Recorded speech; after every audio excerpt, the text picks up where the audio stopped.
Je, unajua Mungu anaweza kutumia hata wanyama kutulinda? Hii ni simulizi ya Mtakatifu Don Bosco na mlinzi wake wa ajabu, mbwa mkubwa aliyeonekana gizani kila alipokuwa hatarini. Mtakatifu Don Bosco alikuwa akifanya kazi kubwa ya kuokoa vijana waliotelekezwa, wahalifu waliobadilika na watoto maskini. Lakini kwa kufanya hivyo, maisha yake yalikuwa hatarini. Siku moja, akiwa njiani usiku, aliona mbwa mkubwa wa kijivu akitokea ghafla. Mwanzoni alishtuka, lakini mbwa yule hakumdhuru. Badala yake, alianza kutembea kando yake, na Don Bosco alihisi hofu yote imeondoka. Mbwa huyo, aliyeitwa Il Grigio, sio tu alimfuata Don Bosco, bali alilinda maisha yake.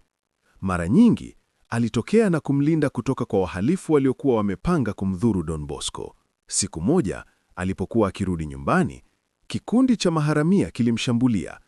Il Grigio alitokea ghafla, akabweka kwa nguvu, akawa kama malaika aliyevaa sura ya mnyama, na wahalifu walikimbia kwa hofu.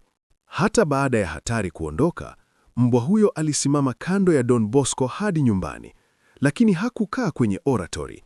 Alionekana tu pale ambapo alihitajika. Il Grigio hakujulikana alikokuja au alipoondoka. Wengine walisema mbwa huyu alikuwa malaika.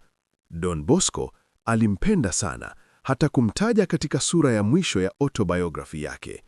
Il Grigio alihakikisha kwamba Don Bosco alifanya kazi ya kanisa bila hatari. Hadi sasa, asili ya Il Grigio ni fumbo, lakini mashuhuda wamesema waliona ulinzi wake kwa miongo kadhaa. Muujiza huu unatufundisha ulinzi wa Mungu unaweza kuja kwa njia zisizotarajiwa. Mara nyingine, malaika hutokea katika umbo la mnyama. Tusome, tuzingatie na tuiishi imani. Like, share na subscribe Mimi Mkatoliki kwa simulizi za ajabu za watakatifu na miujiza yao. Tumsifu Yesu Kristo.